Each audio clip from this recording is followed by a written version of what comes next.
Como siempre lo menciono, mi trabajo era con documentos, porque yo soy perito grafoscópico. Jamás me imaginé que toda esa experiencia la iba a utilizar prácticamente unos 8 años después para escribir mi primera novela policial. Siempre en mis poemas había mucha sangre, había mucha denuncia de género, como la violencia contra las mujeres. Mi papá es prefecto general, llegó a ser subdirector de la policía, y cuando empezamos a trabajar juntos, empezamos a hablar de la verosimilitud. Pues entonces él me decía, no, porque esto no puede ser, porque esto funciona de esta forma. Yo empecé a recordar mis clases de cuando estudié criminalística, y ahí empezamos como a armar una especie de unión entre nosotros dos relacionada con eso. Con mi hermana fuimos scout y siempre íbamos de campamento. Mi papá siempre nos decía, no miren bolsas, si se encuentran con algo, avísenle a los jefes scout, porque era el grupo de scout de la PDI. Entonces un día nos contó, cuando ya más grande, que un grupo scout había encontrado una bolsa con restos del cuerpo de una mujer.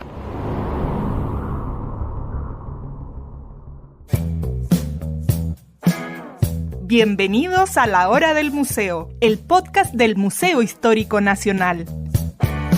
Identidad, cultura, patrimonio y más.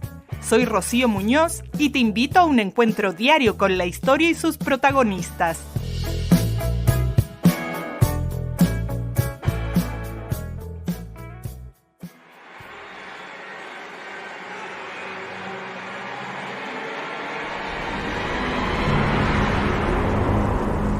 En 1984, un grupo de scouts encontró una bolsa de basura en la ribera del río Mapocho. Al abrirla, brotó de ella el horror más espantoso. Este crimen real se cuenta en la novela La Mujer del Río, que nos sumerge en la difícil y confusa época de los 80 en Chile, donde una detective de la Brigada de Homicidios de la Policía de Investigaciones queda a cargo de este caso y tendrá que enfrentarse a sí misma y a sus sombras y luces hasta descubrir la verdad. Nos acompaña Paula Ilavaca, licenciada en Letras y profesora de castellano de la Universidad Católica, ganadora del premio Pablo Neruda por su obra poética, ganadora del premio Juegos Florales por su novela La Regla de los 9, y también ha ganado el premio de la Crítica de Prensa Literaria por su libro de poesía La Perla Suelta. Hoy con Paula conversaremos de esta oscura historia que revela en su más reciente novela La Mujer del Río, y ahondaremos en la investigación policial y en el género de la novela negra.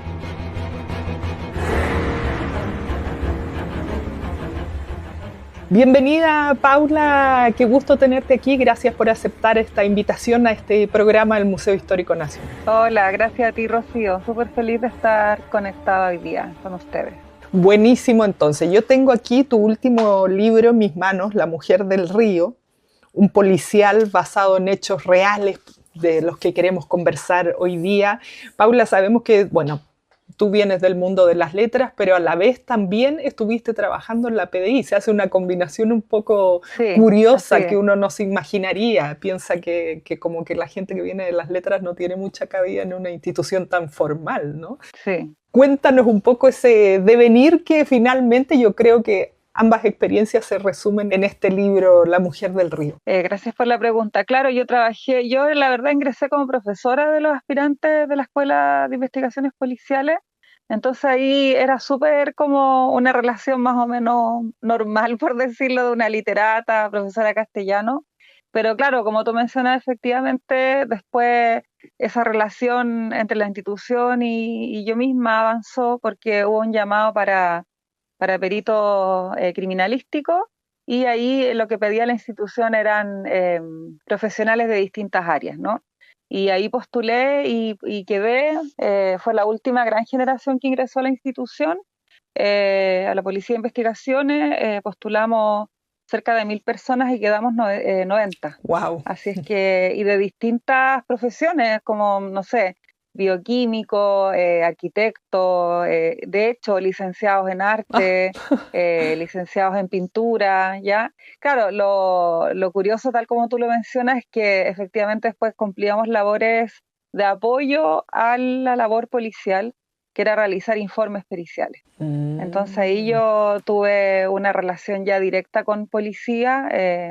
Como siempre lo menciono, mi trabajo era con documentos, porque yo soy perito grafoscópico, que ese es el nombre técnico que se recibe. Y además hicimos una suerte de diplomado. Estuvimos un año estudiando criminalística, toda la generación en la Escuela de Investigaciones Policiales y tuvimos clases así como los diplomas, de 6 a 9 de la noche, después del trabajo. Y ahí Bien tuvimos clases de cansadito. homicidio, claro, y que después de haber visto todo lo que uno ve durante el día, Mm, y tuvimos clases de, no sé, me acuerdo, homicidio, las distintas labores del perito, cómo funcionaba el laboratorio de criminalística, historia del laboratorio de criminalística en Chile.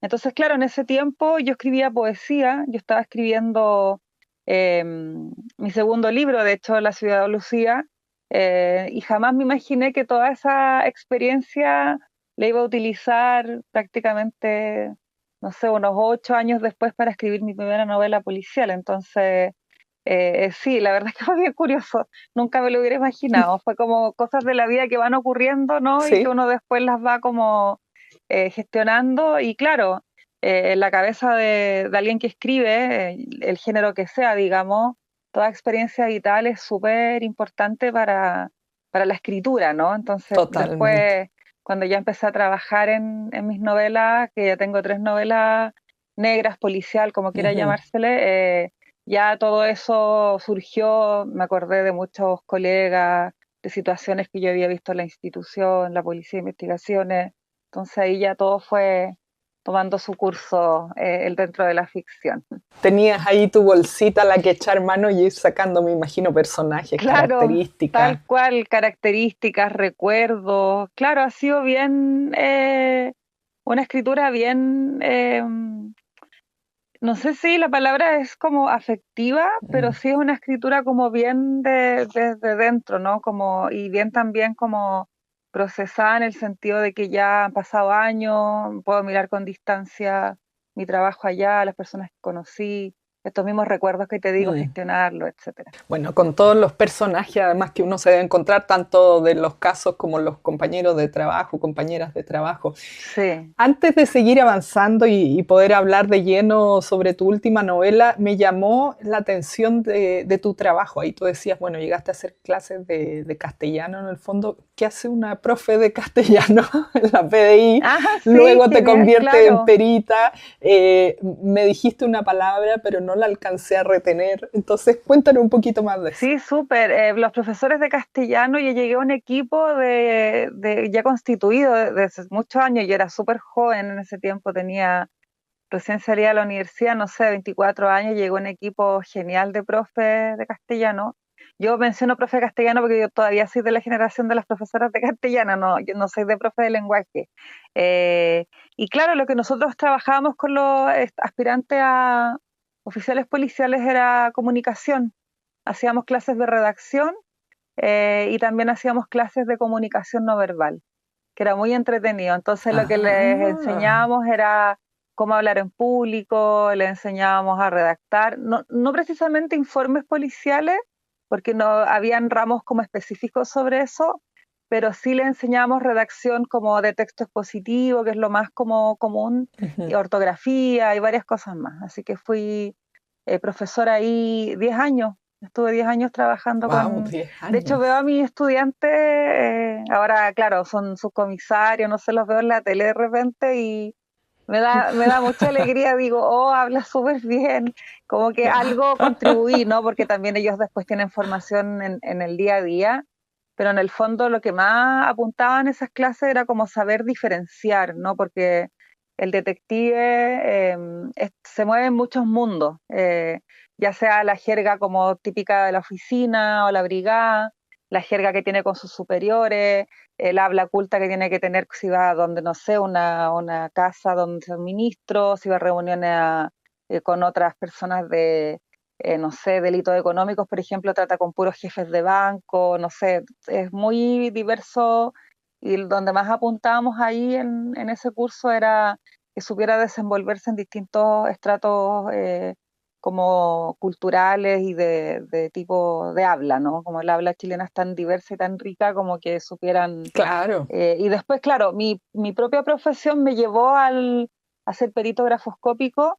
Grafoscópico, esa era la Grafoscópico, palabra. ¿Qué sí, hace un sí. perito Sí, grafoscópico? genial. El perito grafoscópico lo que hace es trabajar básicamente con documentos y lo que tenemos que hacer, lo que teníamos que hacer, pero para mí es como súper inolvidable todo lo que estudié. De hecho, mis colegas de ese tiempo eran profesores de castellano, profesores de historia, algunos abogados, éramos todos del área de humanidades. Y contra todo lo que se cree, claro, porque piensan que uno mira los documentos y mira el contenido. Ujú. Por ejemplo, nos llegaban muchas cartas suicidas, entonces la gente Wow. dice, oh, tenías que analizar a lo mejor como de qué iba la carta, si había dejado alguna pista. No, el trabajo, y por eso que es grafoscópico, es el trabajo con la grafía, ¿no? Con el, como dice la técnica y la teoría, es el paso de la tinta sobre el papel, ¿ya? Entonces, eso Qué es súper, poético, ¿ah? sí, muy poético y yo como que estaba muy así como una joven de 26 años, porque tuve primero como 2 años de profe, estaba demasiado como alucinada con lo que hacía, porque Claro. imagínate, yo venía de letra, había leído muchos libros, estaba escribiendo libros y ahora estaba como en la tinta metida, ¿no? Wow. Como, sí, muy fascinante El y veíamos, proceso completo. sí, total, como que de repente lo pienso y digo, oh, qué afortunada soy, como que viví todo eso. Pero en definitiva lo que hace el perito grafoscópico es determinar si una escritura proviene o no proviene de una mano. La Mm. escritura es igual que que levantar una huella digital, digamos, o sea, es única, tu escritura nadie la puede hacer. Es Ah, súper, sí. sí, así es. Ni Por por eso, mucho que uno, no no, sé, yo me acuerdo, le copiaba la firma a mi mamá en la sí. libreta de comunicaciones. Claro, es que al ojo no pericial tú ves la firma igual, pero cuando tú ya tienes entrenado tu ojo, tú ves la firma que tiene un trazo, que tiene una tinta distinta y es súper, súper emocionante. Y claro, esa es la parte que más me gustaba y había otra parte típica como de documentos, falsificación de cheques, de billetes. En ese tiempo, hace 20 años atrás, se usaba mucho los billetes, como que andaba mucha gente con efectivo, falsificación de cédula de identidad, falsificaciones de libros, sistemas de impresión, falsificaciones con máquinas de escribir en las notarías, como que te enseñaban todo eso. Sí, Ah, sí, el criminalística fue en un año y la pericia documental la aprendimos en 2 años. Fue como una especie de magíster. Sí, así que tremendo, sí, tremenda sabiduría. Hay sí, tanta cosa, porque uno como que tiene en mente, bueno, es parte un poco también de lo que, de la figura que, de las figuras que aparecen en tu mm, libro. Como que uno tiene en mente un perfil así cuando piensa en un detective o en una detective no, y no se imagina toda esta gran cantidad de temas y de especialidades. claro. O sea, de hecho, mis amigos me bromean conmigo y me dicen, ya, pues sigue escribiendo, si tenéis mucho material, o sea, Claro. tienes para hacer muchos personajes. De hecho, claro, cuando hablemos de la novela, ahí también te voy a contar un poco y a nuestra audiencia les voy a contar un poco cómo construir los personajes, porque efectivamente, y en ese tiempo yo solamente con el ojo de la poeta, ¿no? Como que el ojo de la poesía igual es crítico, igual es ácido, entonces como que ahí iba registrando muchas cosas que veía pasar, que escuchaba, y me parecían que no estaban bien, me parecían que no correspondía, digamos, no era la institución como que yo soy hija detective, no era la institución que me había hablado mi papá en algunas cosas. Entonces yo dije, bueno, aquí estaré un tiempo, no sé, soy joven todavía, hasta que ya al final me retiré a mis 33 años. Bueno, una edad icónica también, ¿ah? 33 años. Sí, súper, sí, fue súper icónico. De hecho, claro, y siempre por lo mismo lo digo, que bueno que captaste el mensaje subliminal para no decirlo yo, pero sí, a mis 33 dije, no, yo no quiero más de esto, como que... Y de hecho me salí de la PDI y me gané concurso de novela, como que todo empezó como A fluir. a fluir, sí, fue súper O- fuerte como... Bueno, son cambios que uno tiene que dar, hay etapas que cumplen su ciclo nomás. Mencionabas que a la par escribías poesía. ¿Hay algo en tus poemas de esto también, de esa experiencia policial, vamos a decir? ¿Sabes qué? Eh, Mis poemas siempre, desde muy pequeña, yo me escondía para sacarle los libros de criminalística a mi papá, que tiene una biblioteca súper nutrida y los leía a escondida. Entonces, como que entre, no sé, nunca estudié literatura inglesa, pero sí leía Shakespeare y como esa tragedia, la tragedia de los griegos, viste que Ujú. nos pasan como toda la historia de la literatura.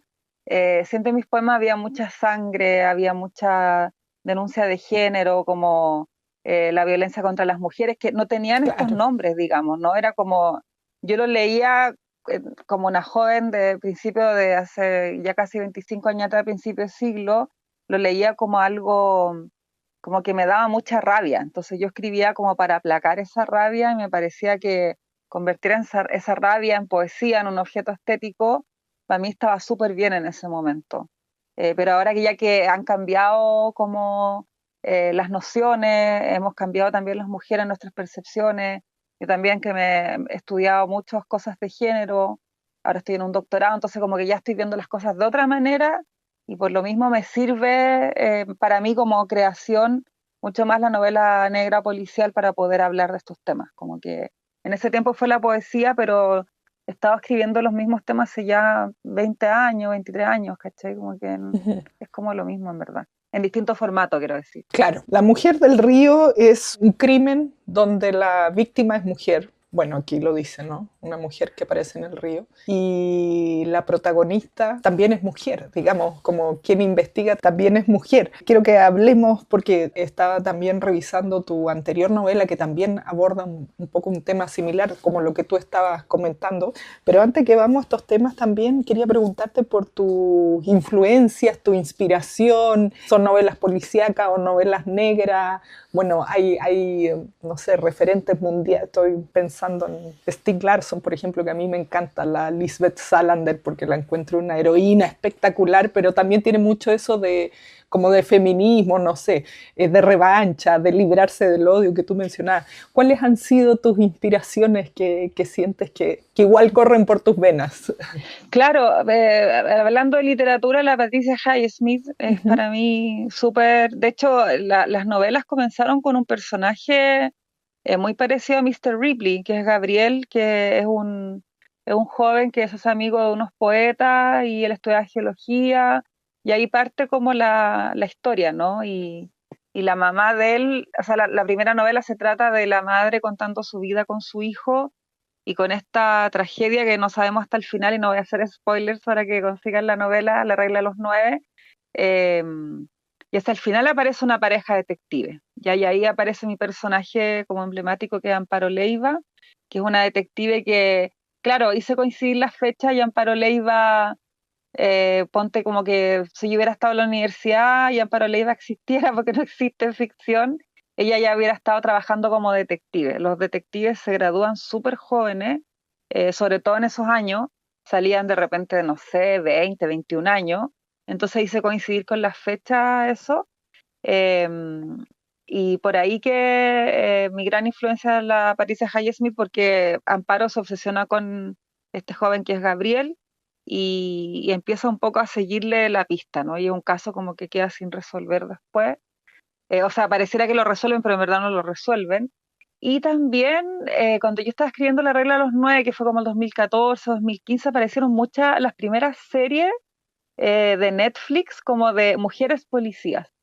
Entonces, no puedo dejar de nombrar, digamos, como lo audiovisual, ya como, Que sí, no pues, sé, es una gran influencia. claro, no sé, me acuerdo mucho de Killing, por ejemplo, que es una serie que hicieron un remake en Norteamérica, pero la serie sueca. The Killing, claro, es una mujer que está obsesionada, pero su obsesión tiene que ver con el caso policial, digamos, como que se obsesiona y pierde un poco los estribos. Y hubo una película que me marcó mucho que es Insomnia, que trabaja Al Pacino Ah, sí, el otro como día me estaba el, acordando de sí, esa película justamente, que no puede sí, dormir porque es ¿cierto? verano.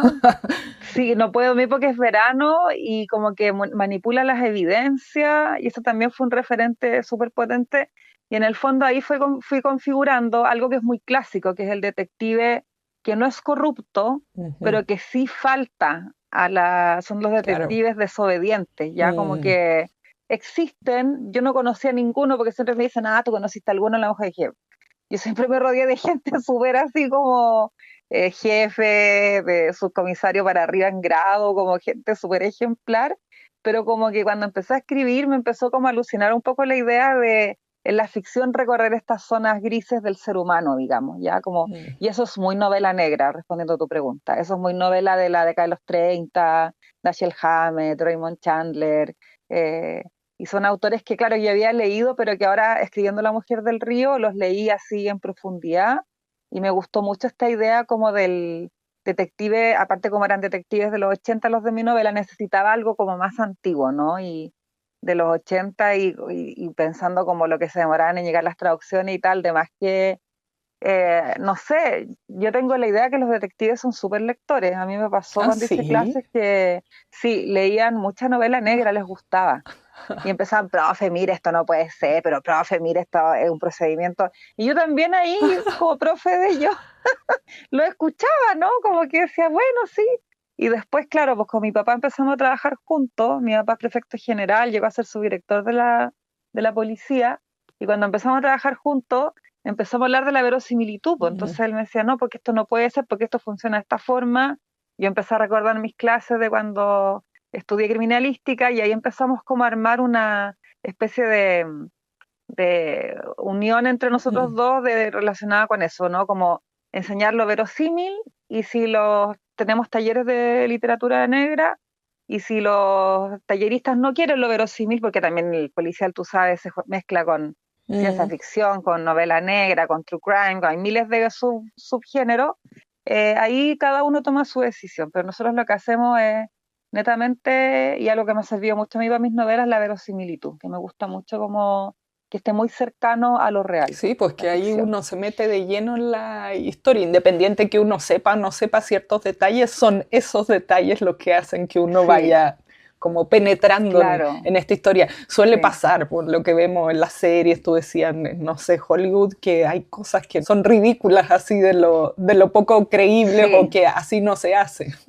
claro, o que investiguen solamente un caso, por ejemplo, eso es imposible, o sea, un detective a nivel internacional nunca va a llevar un solo caso, Claro, a no ser que de verdad, no sé, pues el gobierno, un estamento muy importante, una institución, no sé, del Estado, necesite como, y existe la dedicación exclusiva, pero no sé, pues yo de todos los años que trabajé ahí, de a 2 o 3 detectives con dedicación exclusiva en un caso y eran casos muy como, claro, relacionados con política o con cuestiones más de otro tipo que ya no pasaban como lo cotidiano, ¿no? Pero un detective lleva 3, 4 casos al hilo, tiene que estar claro, en muchos flancos y de hecho puede que sean más.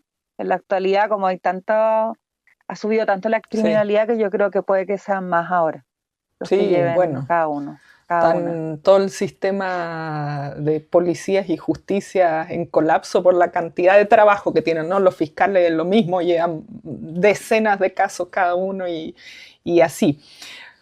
Vamos a La Mujer del Río, esta historia que ocurre en los años 80, como tú contabas, pero te quiero dejar hablar a ti sin ánimo de adelantar Como el con mi libro, hermana fuimos spoilearlo, scout pero ¿cómo llega a y tus siempre íbamos manos de esta campamento, mi historia papá que decía, fue siempre nos real y que decía, tú la no, no miren novelas? bolsa. Sí, esa historia, fíjate que en las entrevistas que he dado en este tiempo que desde que la lancé, recordé que yo la escuchaba de chica, una mujer. Entonces, sí, de hecho, mira, ahora más lo recuerdo más patente, nosotros andábamos con báculo, típico de los scouts que caminamos con báculo, o tenemos Ah, como, nos hacíamos nosotros, no sé, pues de repente para caminata, estas varillas de bambú, etcétera, y cuando veíamos una bolsa de lejos, qué como que macabro. la tocábamos, así como que, y seguramente, yo fui scout desde el año 88, o sea, a 4 años recién de ese crimen, yo creo que había en el inconsciente colectivo de los adultos y las adultas este crimen, ya de esta bolsa encontrada, porque así parte el caso. Un grupo scout encuentra una bolsa eh, con una mujer descuartizada y es el jefe scout el que va a Carabinero a dar ¿cómo se llama? La denuncia. Y los chicos creo que quedaron súper afectados porque ellos pensaron que era un animal, como que, oye, un chancho, ¿qué? Y ahí empieza toda la tragedia. Entonces, claro, yo escuchaba siempre que en ese caso había habido una particularidad que tuvo que hacerse cargo mi papá como perito en huella con respecto a una impresión digital. Una de las figuras dactilares quedó mal tomada cuando a uno le toman cuando nace las huellas. eh, y había quedado mal tomada la figura y por ahí se demoraron mucho más de lo que pensaban. Porque cuando tú tienes las manos de un cuerpo, el caso está casi que en 5 minutos lo puedes resolver. Pero este se atrasó, ¿ya? Entonces siempre crecí con esta idea, después pasó el tiempo y empecé como por algo X, como que vuelve a mí la idea. Y después, ya hace 4 años atrás, hicimos un podcast con Marcos Silva que se llama Crimen, y ahí el protagonista es mi padre y él relata sus casos emblemáticos y cuenta este caso. Ahí les dejo un gancho a los lectores para no decir qué caso es, claro.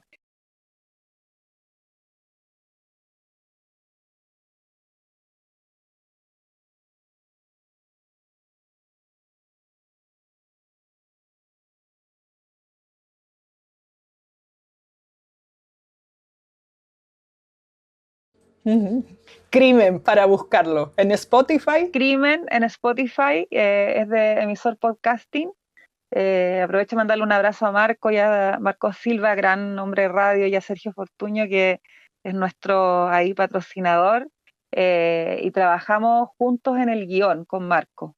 Y con no, el de la Patricia Pérez Pinochet lo trabajamos solamente con Marco Silva.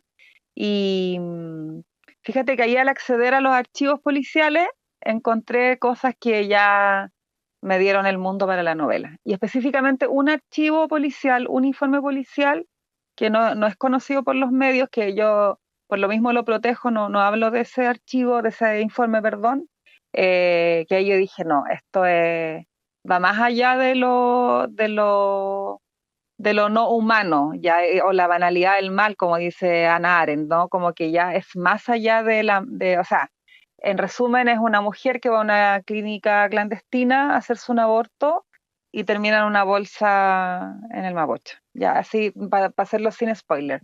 Y el tema de fondo que apareció en mi novela, porque no, en el podcast, en el fondo era la urgencia de hacer memoria por esta víctima, pero ya en la novela, investigando y ya con muchas lecturas de género encima, con mi trabajo de tesis, doctoral y tal, ya se transformó como en cómo un aborto clandestino se puede transformar en algo horroroso, y cómo todavía no tenemos acceso al aborto libre. Ese es como el tema de fondo de la novela, porque claro, se ha leído y me gusta mucho, ¿no? Como que se ha leído de distintas aristas, pero claro, no está esa. Y tal como tú lo comentabas, es una novela, o sea, un caso que por descarte le llega a una mujer. Ya, o sea, las mujeres, por lo general las mandaban, y eso, doy fe de ello porque conocí a muchas grandes detectives mujeres que algunas ya se fueron a retiro, otras todavía están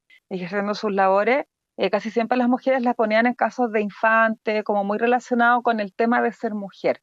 Era muy Ya, más extraño, maternal de alguna manera. más maternal, súper, claro, esa es la idea, pero era como muy raro que una mujer quedara a cargo de un caso, ¿ya? Y ahí va la ficción, ¿no? Como que yo dije, ya, necesito una detective, y aparte que en mi segunda novela, En Camino Cerrado, Amparo Leiva habla de Mercedes, como que ella le iba a ver una detective, y ahí uní las historias. Dije, este personaje va a ser, y ahí me cabecié porque, bueno, como buena escritora, pésima para los números, entonces tuve que hacer como líneas cronológicas y ya, si entró en tal año a la escuela, tiene tal edad. Yo quería que fueran personas como de 30 y algo, los detectives de los 80, 40 años de repente, que ya eran en ese tiempo muy adultos. Ahora se ha estirado un poco, Sí. claro, patudamente se ha estirado un poco la juventud, pero en los 80 eran señores y Sí. señoras, ¿no? Como que súper con hijos y familia y todo. Entonces ahí empecé a construir, como toda esa década de los 80 con mis propios recuerdos, y vi mucho YouTube, como que me metía como videos, entrevistas, lo audiovisual siempre me ha gustado mucho, y escuché muchas entrevistas como de personas en la calle. ¿Qué opina usted de que subió el pan? No sé, y las voces de esas personas me llevaron también a construir a mi narrador y cómo hablaba mis personajes, ¿no? Como que O sea, viste material de esa época, digo. sí, vi material. Hablábamos diferente, ¿ah? Nos vestíamos diferente, ¿Cierto? hablábamos diferente, los cuerpos eran distintos, Sí, ya, y las voces eran súper cantarinas, como que tenían un tono más así. campesinas. Sí, claro, y vi mucho, por supuesto, Sábado Gigante, que también ahí, ya, Claro, que hable la señora al ícono. público, y los peinados, los maquillajes. Entonces ahí me fui como llenando de información. Me encanta ver televisión, siempre lo digo, todos los escritores me miran con cara de nunca digas eso en público, pero a mí me encanta ver televisión. Así que aproveché de esos canales, ese canal REC, bueno, YouTube por otro Claro. lado, muchas series.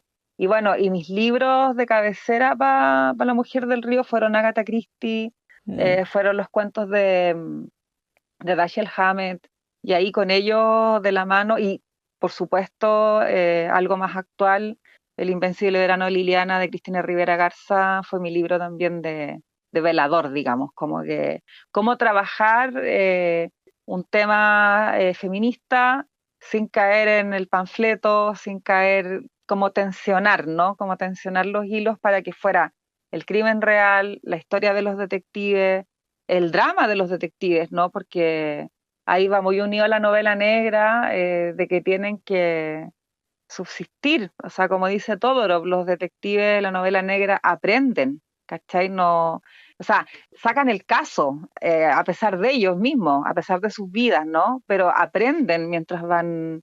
Entonces yo creo que tanto Mercedes Torrealba como su jefe, que es Roberto Cáceres, mm. aprenden muchas cosas y desaprenden otras y se cometen traiciones y todo eso, que a mucha gente no le gustó, a otra gente le encantó, porque ya ha pasado un tiempo ya que me han llegado comentarios. Hay gente que ha sido muy ruda en redes sociales, como que, y lo comento así tipo, esto no es un true crime y tal, pero también aprovechar este espacio para decir que los true crime no son solamente hablar de que el hueso estaba de tal forma, te das cuenta, como esa morbosidad. Es que eso, ¿qué es un true crime? Así para quienes no están vinculados con el mundo de la novela negra. El true crime es hay muy pocos estudios literarios todavía del true crime, pero el true crime nace básicamente como literatura de divulgación. Son todos estos textos en la mente del asesino. Un hito audiovisual súper importante fue The Bundy Tapes, las cintas de Ted Bundy, que este periodista que lo entrevista y lo graba y después se convierte en un material audiovisual. Entonces, por ahí que yo veo que hay plataformas de true crime, ¿no? Está la literatura, está el audiovisual y está el podcast. Y el podcast muchas veces es súper delirante porque va resolviendo un caso al mismo tiempo que lo va resolviendo la policía. Entonces, el true crime en el fondo es pasar un crimen real al papel, ¿ya? Entonces, yendo a lo que tú me preguntas, claro, se espera como meterse en la mente del asesino. En mi caso personal, el asesino está libre, ¿ya? Entonces yo no me iba a meter a la mente del asesino, porque es una persona ya un ciudadano libre, que pagó su pena, etcétera. Entonces yo tenía como ciertas como distancias también con la historia. Y aprovecho también de recomendar otro true crime muy interesante que me inspiró mucho, que se llama Las chicas de Emma Klein. Emma Klein es súper joven, nacida de hecho en los 80. Y Emma Klein estudia toda la época de Charles Manson y los crímenes de la secta. Inventa un personaje ficticio que se hace amiga de las mujeres que ejecutan el crimen horroroso de Sharon Tate y ese que sabemos de Beverly Hills. Entonces, todas estas plataformas que conocemos algunas nomás, y yo lo entiendo porque el true crime es súper nuevo, mi novela cae perfectamente ahí, pues, elaboro un mundo de ficción para que puedan como relacionarse con este mundo de la realidad, ¿no? Como la realidad y como sustancia, tal como tú mencionabas, de lo histórico, de lo político, de lo que estaba pasando. Y ese silencio, ¿no? De dictadura, como de no poder hablar, de que las hijas de los detectives como que se dan cuenta de cosas, pero hablaban entre ellas y sus amigos, y la gente me decía, ay, que deberías haber entrado en ese mundo. Es que no te das cuenta del símbolo, del doble significado de hablar del silencio con el silencio, ¿ya? Claro. Entonces, en el fondo no es que yo ande defendiendo mi novela y todo, pero si alguien me pregunta así de como cara a cara, me parece súper interesante y súper rico tener una conversación sobre también cómo uno va elaborando la novela, ¿no? Cómo uno se va metiendo en esas redes. Bueno, yo creo que cuando uno está, digamos, expuesto va a recibir siempre todo tipo de comentarios, sobre todo de Sí, los que no, menos y hacen son los que más comentan. claro, no, pero he tenido conversaciones súper, bueno, la semana pasada fue Santiago Negro, ¿cierto? Nuestro festival de novela negra organizado por Marcelo González, un gran amigo, profesor de la Universidad Católica, junto con el Centro Cultural de España, que para mí es como mi segunda casa, de verdad, es un lugar fascinante. Yo fui de chica ahí a talleres de poesía, clubes de lectura, etcétera. Y claro, ahí tuvimos conversaciones muy estimulantes con grandes autores, muy jóvenes, algunos que viajaron y que empezamos a hablar de lo criminal, de lo policial, y discutíamos estas cosas, ¿no? Que es súper rico discutirla, a mí me encanta discutirla y también como, más allá de lo crítico que puede ser, como explicar el proceso, ¿no? También de la escritura, eso lo encuentro muy como estimulante. Oye, yo me quedo con una duda, no nos queda mucho tiempo y quiero que conversemos del ahora y del futuro también. Estos archivos que tú decías que revisabas, que hay algunos que no quieres compartir tanto, obviamente, para que no se manoseen, digamos.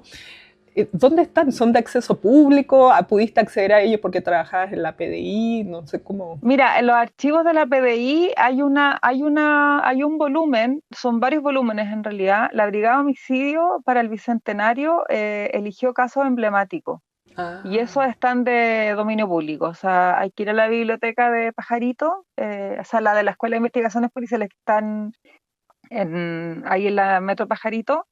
Avenida Gladys Marín se llama ahora, perdón, yo entré cuando era Pajarito todavía, entonces como que me tengo esa idea todavía.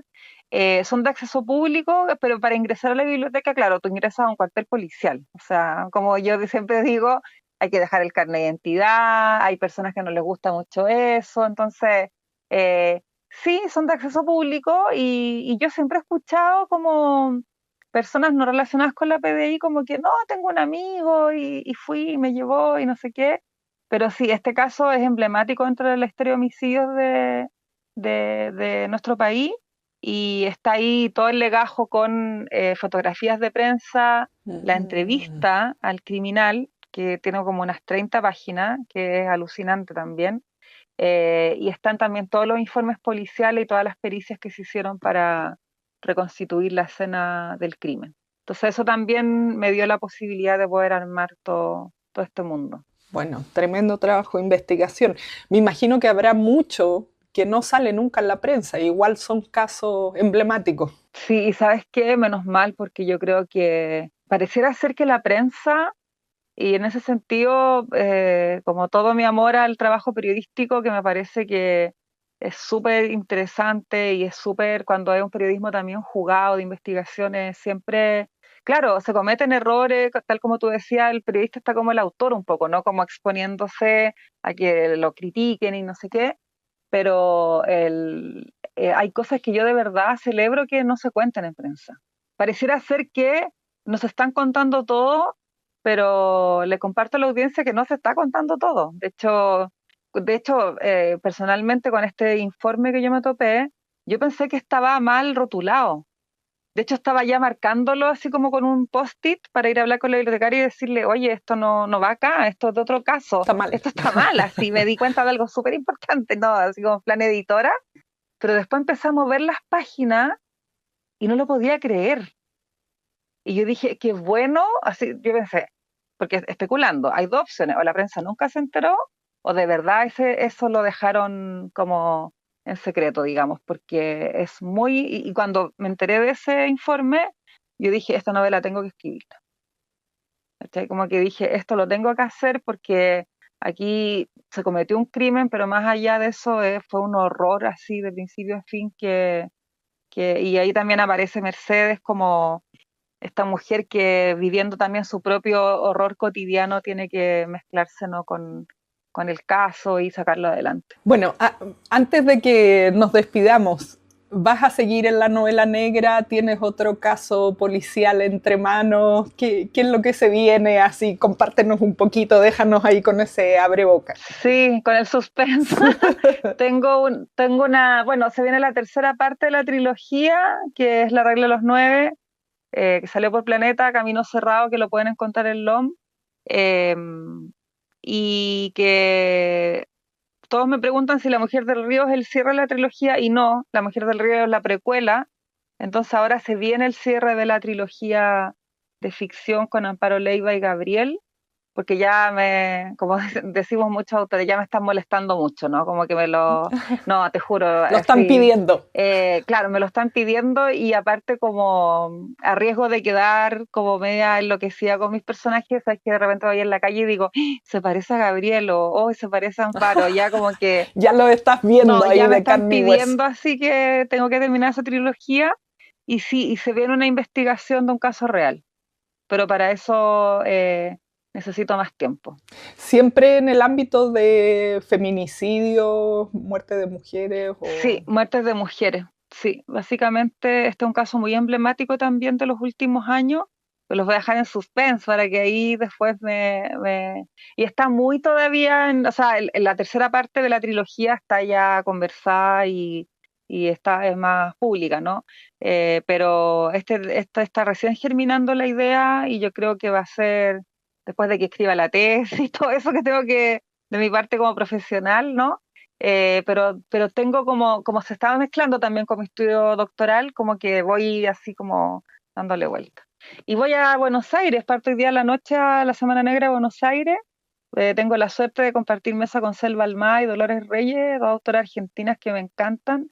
Así que ahí también espero traerme harta inspiración y material nuevo para seguir trabajando esta idea de mujeres que investigan, cuerpos de mujeres que aparecen ya, y como ahí que se produce en esa como duplicidad, espejismo, como quieran llamarle, que claro, que pasa mucho en la vida real, ¿no? Mujeres a cargo de casos de temas de niños, temas de mujeres violentadas, y que tienen que involucrarse y entrar con todo su aspecto teórico, pero también entran con su emocionalidad, ¿no? Entonces eso para mí es súper importante, como dejarlo, sí, humildemente, como un registro también que sea de memoria, ¿no? De nuestro país, de la idiosincrasia, y como dicen por ahí, creo que lo dijo Ramón Díaz de Terovich, que la novela negra se ha posicionado un poco como la nueva novela social. Entonces leer novela negra es un poco meterse en una casa, meterse en un barrio, meterse como un funcionamiento de, en mi caso, una brigada, homicidio, ¿ya? Entonces, eso me parece súper importante en nuestro trabajo. Totalmente, siento yo que va tomando forma como un espíritu de nuestra época que se deja leer en las páginas de ustedes que escriben sobre este tema.